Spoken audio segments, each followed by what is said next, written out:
عام طور پہ جب ہم لوگوں کو صدقات و خیرات کی ترغیب دیتے ہیں تو لوگ کہتے ہیں پہلے ہمارے موٹے موٹے ضروری کام نمٹ جائیں، کچھ چیزیں ہیں، اس کے بعد انشاءاللہ ہم کیا کریں گے، پیسے جو بچ جائیں گے تو پھر ہم انشاءاللہ کسی اچھے کوئی مدرسہ بنا لیں گے، کوئی اسپتال بنا لیں گے، اچھے کام کریں گے ہم۔ یہ بہت بڑی مسٹیک ہو رہی ہے آپ سے، اس لیے کہ آپ نے اس کو ضروری کاموں کی فہرست میں شامل نہیں کیا۔ آپ ابھی تک دنیا کو مسافر خانہ سمجھنے کے لیے تیار نہیں ہو۔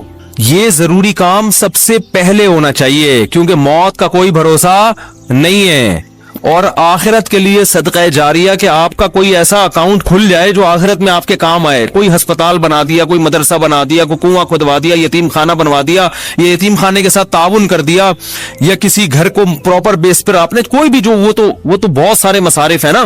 تو میں نے لاکھوں پتی لوگوں کو بھی دیکھا ہے کہ بھائی اللہ نے آپ نے ولیمے پہ 6 لاکھ روپے اڑا دیے، اور یار 8-10 لاکھ کا کوئی ادارہ بنا دو، یا کسی مدرسے میں کوئی ڈسپینسری بنا دو، یا کوئی اچھی فالتو نہ اڑاؤ، جا کے کوئی بھی مانگ رہا ہے پکڑا دیے۔ یہ بھی بہت بڑی مصیبت ہے لوگوں کے ساتھ۔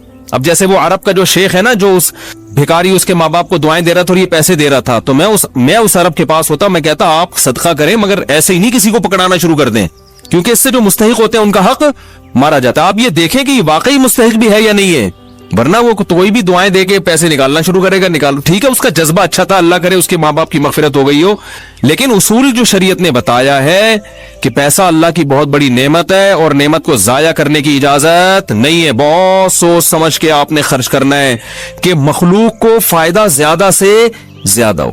کم سے کم انویسٹمنٹ میں زیادہ سے زیادہ فائدہ کیسے ہو سکتا ہے، پھر اس میں زیادہ انویسٹمنٹ کرو۔ جیسے دنیا کے بزنس کا اصول ہے نا کہ انویسٹمنٹ کوشش ہو کم سے کم اور پروفٹ زیادہ سے زیادہ۔ ایسا تھوڑی کوئی بھی کاروبار کے لیے 1 کروڑ مانگ رہا ہے، آپ نے کہا پکڑا دیا، چل دیکھا جائے گا کتنا پروفٹ آ رہا ہے۔ تو بھائی جو دنیا کی تجارت کا اصول ہے وہی اصول آخرت کا۔ تو آخرت کا اصول یہ ہے کہ جو 2 چیزیں اس میں فوکس کرنی ہے، انسانیت کی خدمت زیادہ سے زیادہ کس کام میں ہے۔ بعض کام ایسے انسانیت کی خدمت بہت ہے مگر ان کے اثرات زیادہ عرصے نہیں رہتے، پھر بھی یہ کام کرنا ہے، کیونکہ اس میں خدمت کیا ہے، جیسے بھوکے کو کھانا کھلانا۔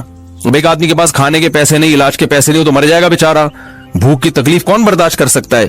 تو بھوکے کو کھانا کھلانا یہ بظاہر صدقہ جاریہ تو نہیں ہے، کیونکہ یہ زیادہ ٹائم تک چلے گا نہیں نا، کھانا کھا لیا پیٹ بھر گیا بس ختم، لیکن یہ خدمت بہت بڑی ہے، تو اس کو بھی فوکس کرنا ہے۔ اور بعض چیزیں ایسی ہوتی ہیں کہ جس میں فوری طور پر خدمت تو بہت نہیں ہو رہی ہوتی، لیکن اس کا اثر آپ کے مرنے کے بعد بھی قائم۔ جیسے کنواں بنا دیا آپ نے، اب کنواں ایسی چیز ہے جب تک کنواں رہے گا لوگ پانی پیئیں گے، آپ کو ثواب ملتا رہے گا۔ درخت لگا دیا مر گئے تو درخت سے کوئی بہت زیادہ، ایک درخت سے کیا فائدہ ہوگا، نہیں آ رہی سمجھ میں بھائی۔ بھائی آپ نے ایک نیم کا درخت لگا دیا تو کوئی بہت تو نہیں نا، کوئی لوگ اس کو کھائیں گے تھوڑی، نہیں بھی لگاتے تو کیا ہو جاتا۔ تو اس میں انسانیت کا فوری طور پہ کوئی بہت زیادہ فائدہ نہیں ہو رہا ایک درخت سے، لیکن اس کے اثرات بہت دیر تک قائم رہیں گے۔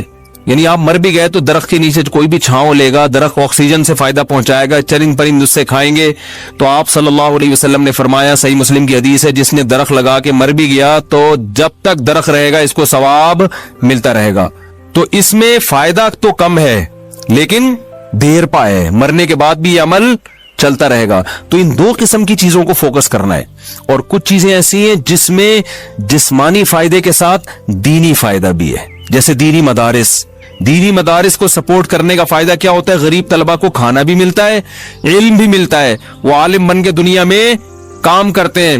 تو صدقہ جاریہ بھی ہے، مرنے کے بعد وہ علماء جو کام کریں گے پھر آگے ان سے جو ہدایت پھیلے گی، پھر وہ لوگ آگے جو تبلیغ کریں گے، تو جب تک اسلام باقی رہے گا آپ کو ثواب ملتا رہے گا۔ لیکن اب یہ بھی نہیں کہ کسی بھی مدرسے میں اٹھا کے دے دو، سوچ سمجھ کے کون کام کر رہے ہیں، کون ویژنری لوگ ہیں، کون بہت، اس میں پھینکنا نہیں ہے میرے بھائی۔ جیسے دنیا کی تجارت میں پیسہ پھینکا نہیں جاتا، بہت سوچ سمجھ کے۔ کوئی بھی آپ کے پاس آئے بولے 1 لاکھ روپے دو، میں پیسے کما کے آپ کو ہر مہینے 6,000 روپے دیا کروں گا، آپ پکڑا دو گے؟ ہیں انکوائری کرو گے بھائی 1 لاکھ کہاں، کون سا کاروبار آ گیا جس میں 1 لاکھ پہ آپ مجھے 10,000 دو گے یا 6,000 دو گے؟ وہ بتائے گا یہ ہے، اچھا مجھے دکان دکھاؤ چل کے۔ پھر جب آپ کو دکان دکھائے گا تو آپ کہو گے جب 1 لاکھ پہ آپ 6,000 کما سکتے ہو تو اپنے ہی لگا لو۔ ہیں کیا خیال ہے بھائی؟ میرے والد صاحب نے کہا تھا جو بھی آئے نا پیسے مانگنے اور کہے کہ اس انویسٹمنٹ میں اتنا پروفٹ ہے، اتنا پروفٹ ہے، آدھا تمہیں دوں گا آدھا خود رکھوں گا، تو اس سے پہلے پوچھو کہ تمہارے پاس کتنے پیسے ہیں، وہ بتائے اتنے، تو پھر پورے اپنے کیوں نہیں لگا لیتے، اس میں پورا پروفٹ خود رکھو۔ کیا خیال ہے بھائی؟ ہاں وہ غریب آدمی ہو تو ایک الگ بات ہے، اور اللہ کا شکر ہے مجھے اس کا فائدہ ہوا، ایک دفعہ ہوا, دوسری دفعہ والد صاحب کی نصیحت پہ عمل نہیں کیا تو سارے پیسے ہی الحمدللہ سارے ڈوب ہوئے تھے. ٹھیک ہے, ایک دفعہ فائدہ بھی ہوا.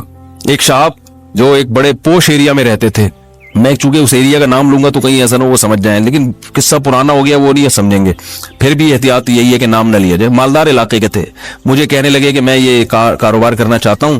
اچھا, اس ایسے ایریا میں رہتے تھے کہ مجھے پتا تھا اتنے پیسے تو ان کے پاس ہوں گے ورنہ اس ایریا میں رہ نہیں سکتا آدمی. اب ایک آدمی ڈیفینس, ایک مثال دے رہا ہوں ڈیفینس کی, ڈیفینس میں رہتا ہو اور کہ میری تنخواہ 10,000 روپے, تو آپ کہو گے بھائی 10,000 والا ڈیفینس میں نہ کرائے پہ رہ سکتا ہے اور اپنا گھر ہو تو سوال ہی پیدا نہیں ہوتا. یہ کروڑوں کا تو نے گھر کیسے خرید لیا, 3 کروڑ کا ہے بھائی, ہو سکتا ہے 4 کروڑ. اسٹیٹ ایجنٹ والے مجھے پھر فون کریں گے آپ نے ڈیفینس کی ویلیو کیا کر دی ہے, بیان میں گرا دی ہے. تو میں مثال دے رہا ہوں, یہ اب ہر بیان کو نا لوگ بڑے سینسیٹیو بن کے لے رہے ہوتے ہیں کہ آپ نے ڈیفینس میں 3 کروڑ بول دیے, ہماری تو ویلیو. تو اب کیونکہ شہرت ہو گئی ہے نا تو ہر چیز کو بہت زیادہ لوگ سیریس ہو رہے ہیں. 25 کروڑ ٹھیک ہے نا, 25 کروڑ کا. اب اس سے پھر لوگ پریشان ہوں گے, یار ہم لے رہے تھے آپ نے قیمت بڑھا دی. تو بھائی یہ محض ایک مثال ہے, مجھے نہیں پتا ڈیفینس میں قیمتیں کیا چل رہی ہیں, تو کچھ بھی لگا لو قیمت. تو آپ نے کیا کیا, بات کیا چل رہی تھی, ہاں بندہ میرے پاس آیا, رہتا پوش ایریا میں, مالدار علاقے میں, مجھے کہنے لگا آپ مجھے پیسے دو, میں یہ چیز خرید کے بیچوں گا, آدھا پروفٹ آپ کا آدھا میرا. تو مجھے ابا کی بات یاد آ گئی. میں نے کہا جو اتنے انویسٹمنٹ آپ مجھ سے کروا رہے ہو تو یہ چیز آپ خود خرید کے بیچ دو پورے پیسوں کی, پورا پروفٹ آپ کا, مجھے آدھا کیوں دے رہے ہو. انویسٹمنٹ جو مجھ سے کروا رہا ہے اور آدھا پروفٹ دے رہا ہے, اس کا مطلب وہ رسک لینے کے لیے تیار نہیں ہے. بولے ڈوبیں تو اس کے ڈوبیں, اس کا مطلب آپ کو خود پتا ہے کہ یقینی پروفٹ نہیں ہے. اگر کوئی مسجد تعمیر کروانی ہو اور اس کے قبلے میں تھوڑا سا فرق ہو تو کیا سب کی نمازیں ادا ہو جائیں گی؟ اچھا, تعمیر کروائی ہو, قبلے میں تھوڑا سا فرق ہو تو نماز تو ادا ہو جاتی ہے اس سے, لیکن یہ جائز نہیں ہے کہ مسجد کی تعمیر اس رخ پہ کرائی جائے کہ آپ کو معلوم ہے کہ قبلہ 2-4 ڈگری یا 5-6 ڈگری دائیں بائیں ہیں, تو یہ ساری زندگی کے لیے جان بوجھ کر ترچھی نمازیں پڑھنا. نماز تو ہو جائے گی کیونکہ 45 ادھر 45 ڈگری ادھر سے بھی نماز ہو جاتی ہے, تو اس لیے اس کو آسانی سے اس کا قبلہ بالکل صحیح رخ پہ اگر کر سکتے ہیں تو اس کو کرنا ضروری ہے. اور اگر ایزیلی ممکن نہیں ہے, لاکھوں روپے کا نقصان ہوگا, تو کوشش کریں کہ صرف جو امام کی جگہ ہے اس میں ایک ایرو کھینچ دیں کہ اس طرح سے تھوڑا سا کھڑے ہوں. لیکن یہ کوئی مشکل کام نہیں ہے, پوری مسجد اس کے لیے توڑنی نہیں پڑے گی آپ کو. صرف جو امام کا قبلہ ہے نا, فرنٹ دیوار, اس میں تھوڑی سی چینجنگ آئے گی اور قبلے کا رخ بالکل ایکوریٹ سمت میں ہو جائے گا. باقی 1-2 ڈگری اگر ہے, 1 یا 2-3 ڈگری ہے, پھر چھوڑ دیں اس کو. برتھ ڈے یا اینیورسری والے دن اپنے رشتہ داروں سے دعاؤں کی درخواست کرنا جائز ہوگا؟ نہیں, جائز نہیں ہے. دعا ایک عبادت والا عمل ہے, یا تو کبھی بھی دعا کی درخواست کر لیں یا ان مواقع پہ دعا کی درخواست کریں جو شریعت نے بتائے ہیں. اپنی طرف سے ایک چیز کو متعین کر لینا جس کی کوئی شریعت میں حیثیت ہی نہیں ہے, ایک بلکہ احمقانہ سا ایک کام ہے برتھ ڈے منانا. آپ کی عمر زیادہ ہو گئی ہے, قبر کے قریب ہو گئے ہیں تو آپ خوشی منا رہے ہیں, یہ تکلفانہ عمل ہے. اس کو کسی بھی طرح سے منانا یہ ایک بچکانہ حرکت ہے. میں حرام ناجائز نہیں کہہ رہا, لیکن بچکانہ ضرور ہے. تو اس کو دعا کے ذریعے مکرم اور معزز بنانے کی کوشش کر دینا, پھر یہ شریعت پہ زیادتی ہے.